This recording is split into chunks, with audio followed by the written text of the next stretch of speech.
Masa aku dalam kesendirian, dalam alam yang disebut dengan keabadian atau hayyun baqo, alam usul sebelum semua ada. Ini dinamakan sebuah makom.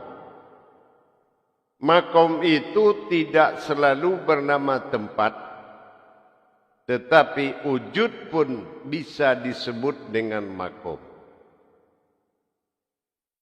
Tidak juga sebuah tempat, sebuah wujud, sebuah maujud pun disebut dengan makom kalau wujud itu adalah wujud yang berkodrat ilmu di dalam kekuatan sendiri.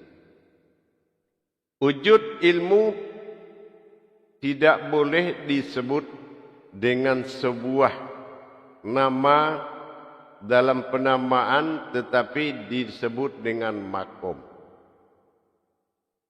Kita contohkan makom ilmu atau nilai tersirat yang terkandung di dalam perbuatan, nilai mahal dan tertinggi di dalam sebuah perbuatan.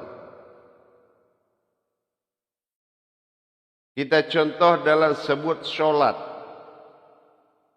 Solat itu dalam makom apa?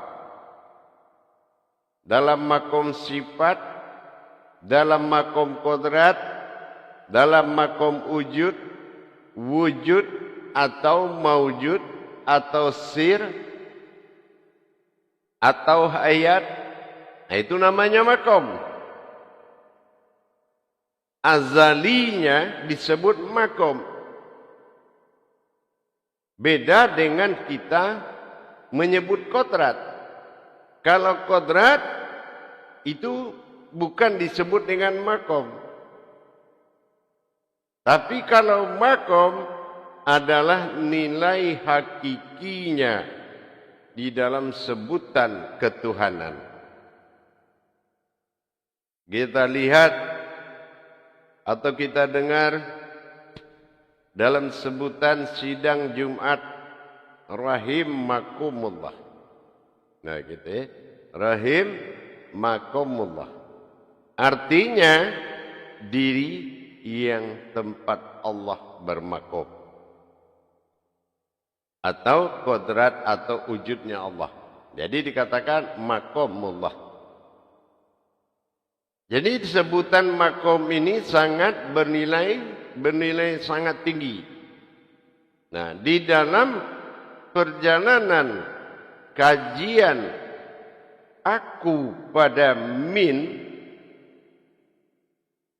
dengan Rabbil Alamin, makom ketuhanan, dengan makom aku, dengan makom keumatan, disebut rahmatan fil alamin, atau kita sebut dengan keakuan. Makom-makom inilah yang akan menentukan perbuatan tajalli ketuhanan.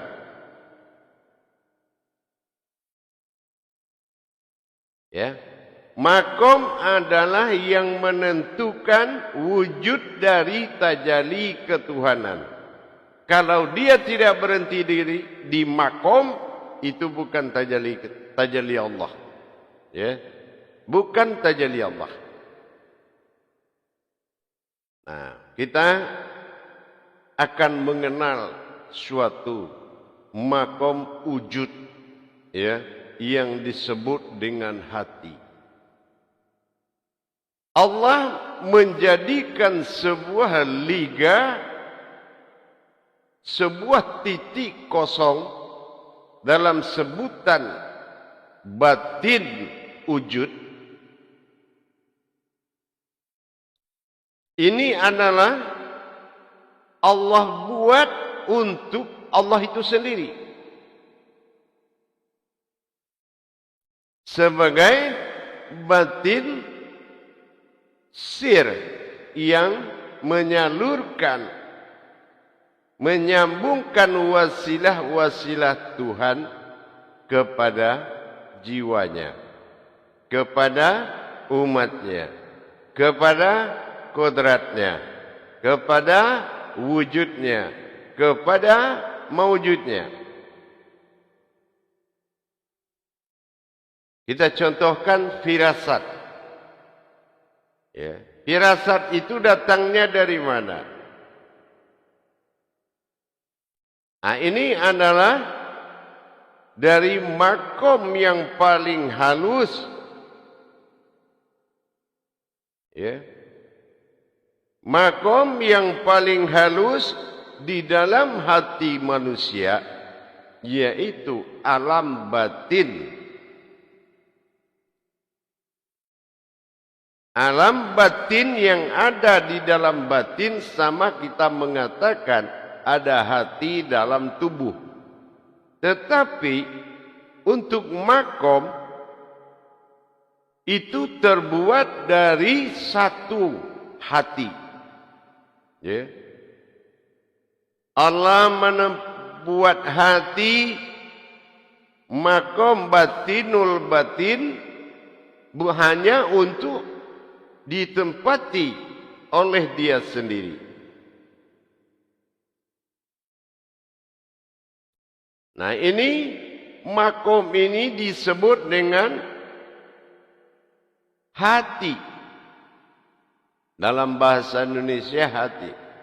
Hati akan kita lihat apa sebetulnya hati ini. Ya. Dari mana asal usul hati itu? Dan sebetulnya berwujud apa hati itu? Nah itu, jadi kita harus mengerti.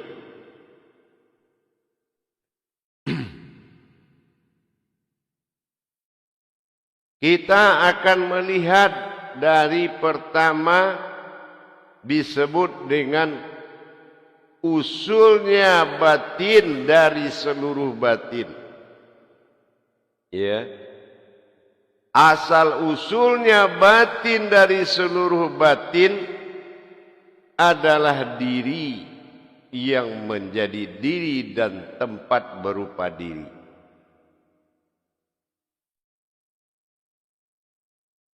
Aku di dalam kesendirianku memiliki diri di dalam diri. Simak baik-baik. Apa yang dikatakan diri di dalam diri? Terjadinya aku di dalam, hayatku di dalam, hening, diam atau kosong, hening dan kosong, ada diam dalam hidup atau disebut hayat.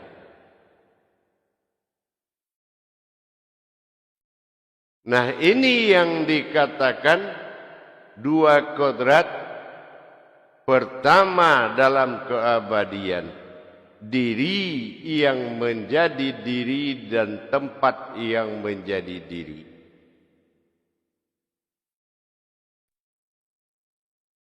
Apa yang dimaksud tempat yang menjadi diri? Aku muncul menjadi tempat bagi diriku sendiri. Inilah asal usul daripada adanya aku pada makom keabadian. Yang lain tidak ada melainkan aku pada keheningan dan kekosongan. Dalam keabadian hayat aku hidup disebut dengan kata sulbi. Sulbi adalah diri hakikiku, asal usul dari semua batin dan rahasia. batin, rahasia dan rasa adalah aku, asal daripada semua itu. Disebut dengan sulbi. Sulbi ini maka aku jadikan sebuah makom tempat aku bersemayam, yaitu makom asal usul, disebut dengan makom fisifat dan fizat yang disebut dengan qalbi. Di qalbi aku ada di alam asal. Alam asal muasal semua terjadi. Fisifat dan fizat, sir dan rasa adalah awal semua terjadi. Disebut dengan fizat atau batinnya zat. Maka menjadilah aku hati halus. Kalau disulbi aku menjadi hati ada, dan adanya aku adalah hati. Makanya syarat sah sholat itu salah satu adalah qalbi. Qalbi maujud aku pada wujudku sendiri. Ini yang dikatakan qalbi, tapi dalih masih belum berupa. Fizat, batinnya zat, disebut hati halus.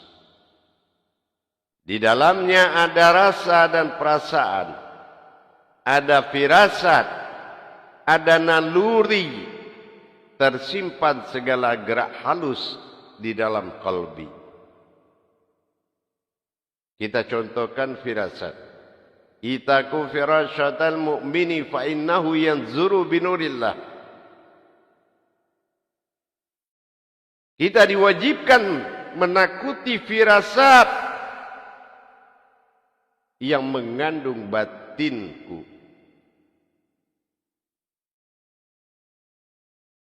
Karena aku tidak mau ditempati oleh siapapun. Qalbi ini adalah rumahku, maqamullah.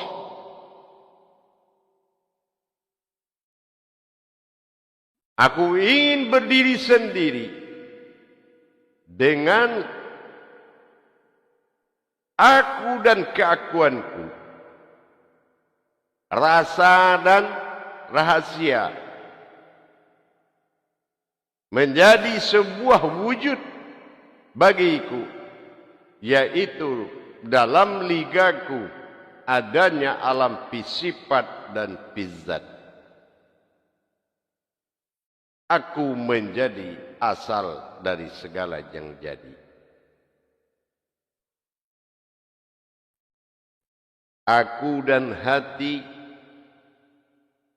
aku adalah hati, ini dinamakan qalbi. Disebut dengan makom. Di dalam adanya makom asal yang telah kudirikan, aku berdiri sebagai qalbi. Berdiri sebagai wujud yang mana qalbi menyimpan wabarakatuh. Aku yang dalam rahasia disebut dengan sulbi. Sulbi adalah aku yang ada di dalam qalbi. Di sini gerak daripada sir batin, hayatnya batin, semua terbuat dari batin. Batin semua dijadikan dari batin, dari yang tidak kelihatan menjadi terlihat, dari tidak ada menjadi ada, tapi terbuat dari rahasia. Batin yang dimaksud pada usul disebut batin tunggal atau batinu. Pada wujud Allah menjadi asal usul, maka aku berdiri dalam penampakan diriku dengan sifat hayatku, yaitu qalbi, dikatakan batin yang sempurna. Maka dalam kesempurnaan itulah aku ingin dilihat dan dikenal. Maka aku memberikan penampakan dari diriku berupa qalbi, berupa sebuah hati. Maka aku berzahir di dalam keakuanku, dalam keumatanku, dalam penampakan berupa-rupa yang disebut dengan qalbu, menjadi yaitu asal daripada semua yang hidup. Di qalbulah aku menzahirkan penampakan hati halus, qalbi wal wujudun alfil qalbutun. Maka aku terlihat di dalam sebuah wujud yang disebut dengan qalbu. Sir dari aku pada batin sifat qalbi disatukan menjadi wujud sebuah rahasia bernama kesempurnaan. Rahasiaku, kesempurnaan aku disebut dengan qalbu. Di dalam qalbu aku melahirkan atau menjadikan 3 perkara kadar yang akan membuat wujud bagi tingkah dan keumatanku sebagai kiblat, sebagai anutan, sebagai zahir, penampakan dan terlihat dalam kadarullah, kaharullah, kamarullah, sir yang terlihat sebuah kadar, yaitu qalbu. Maka ini yang diisyarahkan kepada pertanda huruf ya di dalam Al-Quran. Artinya kehadiranku adalah tempat berkehendak, tempat berpedoman, tempat untuk berkiblat. Maka inilah diwujudkan kepada hijahiyah ya, yang mana memiliki titik 2 dalam wujud aku dan ketuhananku. Aku, ketuhananku berwujud kepada sebuah maujud, iya. Maka disinilah alif lenyap di dalam iya menjadi titik 2. Satu disebut dengan aftar, yang satu disebut dengan ba'dal. Hayat adalah wujud yang terlihat, dan qalbi itu adalah aku yang berasal dari sulbi. Sulbi adalah hakikinya aku, dan qalbi adalah hakikat. Sementara wujud syariat terlihat adalah qalbu dalam kadar kiblat dan wujudku sendiri. Ini dikatakan dengan makom.